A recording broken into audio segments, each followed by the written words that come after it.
11h, 13h. Christine Kelly sur Europe 1. J'aime bien parce que pendant la pause, pendant le JT, Gilbert Collard, fallait les voir. Gilbert Collard et Joseph Massescaron se sont jetés sur du chocolat. Ouais, mais il n'y en a plus déjà. Ouais, il n'y en a plus, mais ça fait du bien. Sur le chocolat. Ça fait du bien. Vous allez nous appeler tout à l'heure pour nous dire quel est votre rapport au chocolat. Excellence française, voilà, simple douceur. Vous allez nous dire ça dans un instant. D'abord, et puis on aura effectivement, vous nous direz aussi peut-être des trucs qui marchent chez vous, au quotidien. Pour l'instant, on est en train de parler de ce qui ne va pas chez nous, au quotidien. On a Emmanuel et on aura Sébastien dans un instant. Emmanuel qui nous a appelé de Toulouse et on est en ligne avec elle. Et elle dit qu'elle craint depuis des années déjà, Emmanuel, que nous sommes au bord de la guerre civile. Je rappelle que Steve Bannon, ancien conseiller stratégique de Donald Trump, s'est exprimé dans le journal du dimanche. Il parle d'une crise, d'une Europe en crise, qu'un réveil est nécessaire. Il parle de cette menace sur le modèle européen traditionnel. Il critique l'Union européenne actuelle qui nous étouffe, si on peut le dire un peu comme ça. Il parle d'un risque de fracture sociale et politique en France. Et voilà que nous sommes au bord de la guerre civile. Et vous, Emmanuel, ça fait un moment, des années que vous dites que vous craignez ce basculement. Ah oui, ça fait depuis très très longtemps. Et moi qui vis dans un quartier dit sensible, que certains appellent des ghettos, en fait, moi je pense pas que ce soit des ghettos, ce sont plutôt des sanctuaires. Des sanctuaires pour les personnes qui veulent faire du prosélytisme, qui font circuler des armes, qui sont financées elles-mêmes par le narcotrafic, et puis où vous avez les femmes qui sont habillées en niqab, en burqa, en ce que vous voulez, où vous pouvez pas savoir qui fait quoi. Donc vous dites un peu comme les plusieurs auditeurs que nous avons eu, comme aussi a dit Joseph Massescaron, comme a dit Gilbert Collard, que c'est une sorte de crise civilisationnelle, qu'on est dépossédé de notre culture, qu'on ne se retrouve plus, on est perdu, et voilà, qu'on est en perte d'identité. Et c'est ce qui nous entraînerait aussi avec le laxisme judiciaire, d'après ce que les différents appels, qui nous entraînerait vers cette guerre civile inéluctable, selon vous. C'est lié, effectivement. Et je pense que dans 200 ans, dans 500 ans, quand les historiens se pencheront sur notre histoire, si jamais il y en a encore, je me demande comment ils expliqueront que nous soyons laissés, j'allais dire, envahir, déposséder de notre culture en tout cas, aussi facilement et sans lever le petit doigt. Parce qu'aujourd'hui, c'est l'impuissance qui est terrible. Notre impuissance juridique, notre impuissance économique, et on ne peut rien faire. On a l'impression qu'on est quand même sur un toboggan. Gilbert Collard, je m'adresse à vous. On a l'impression. Merci beaucoup, ma chère Emmanuelle, pour votre constat. Merci infiniment pour votre appel.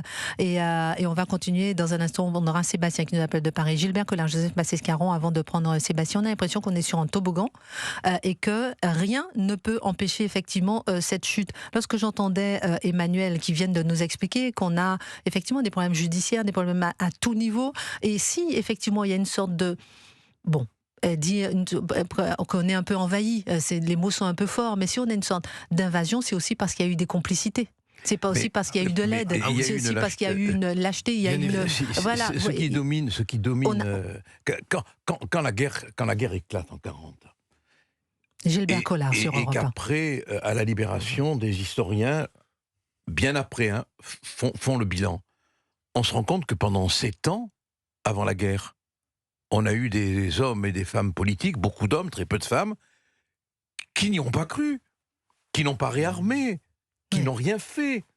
Qui ont fait la politique de l'autruche ou bien vraiment qui n'y croyaient pas. Il s'est produit depuis... Est-ce qu'on a... Moi, voilà la question que je me permets de poser. Est-ce que depuis Georges Pompidou, on a un homme d'État qui prend des décisions qui peuvent déplaire dans l'intérêt du pays? J'ai l'impression, je le dis avec prudence, qu'on n'a que des boutiquiers politiques. Il n'y a pas de hauteur, il n'y a pas de capacité à prendre des décisions qui déplairont, Voilà, alors évidemment, tout est possible dans ce contexte. Joseph Massescaron. Je pense que l'effet de toboggan est par rapport aux autres pays européens, parce que aux autres pays européens, on voit que beaucoup de peuples arrêtent de descendre le toboggan. L'Italie, on parle très souvent de l'Italie. C'est impressionnant. Ça donne aussi de l'espoir. On en parlera peut-être tout à l'heure. Mais même en Espagne, en Allemagne. Où ils ont chanté des chants de Noël au Parlement, je ne sais pas si tu as vu. En Allemagne, pareil. Et en Angleterre, on a vu un million d'Anglais dans la rue. Et c'est là où je crains que, quelque part, nous reprenions le titre du livre de Houellebecq, nous soyons dans la soumission. Et c'est la soumission, elle accélère évidemment la vitesse. Alors cette soumission, pour moi, elle est due aussi, puisque vous avez très bien posé la question, Christine Kelly, elle est due aussi à la démission, à la trahison des élites.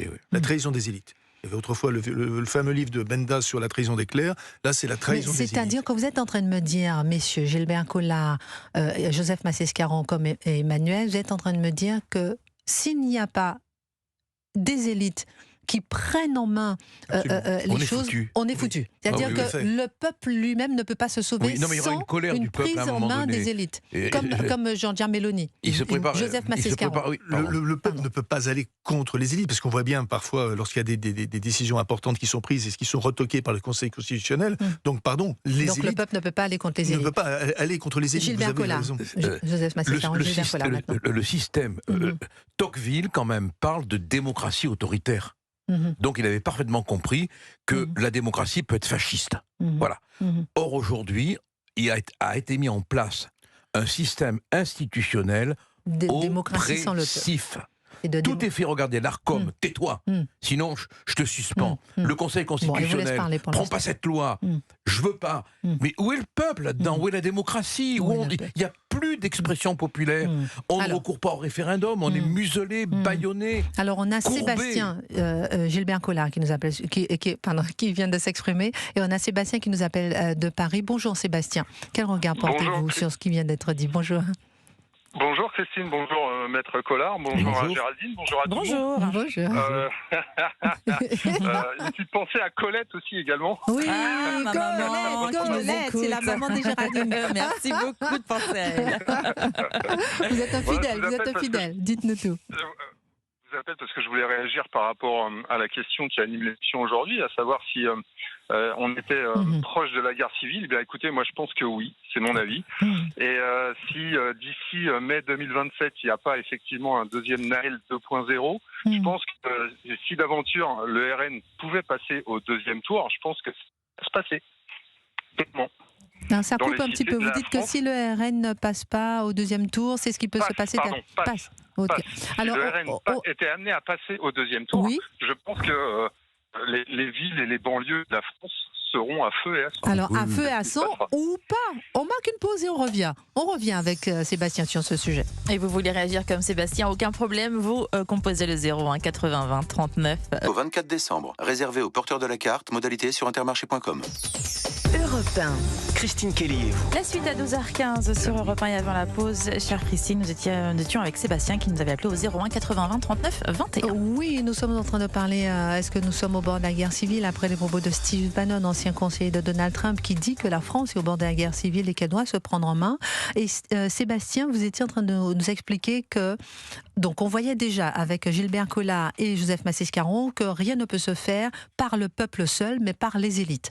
Et on se disait que, voilà, si pour les élites, donc il faut quelqu'un comme Giorgia Meloni, je résume un peu ce qu'on s'est dit jusqu'à maintenant, qui a permis de faire avancer le pays, réduire l'immigration, avec un PIB aussi maintenant au-dessus même de celui de la France, etc. Et vous dites, Sébastien, que par exemple, le Rassemblement national pourrait être une possibilité, mais si le Rassemblement national passe au second tour, pour vous, c'est une guerre civile en France?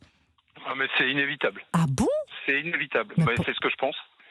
Ouais, et dites-moi pourquoi, et ensuite je demanderai à Gilbert Collard et Joseph Massescaron.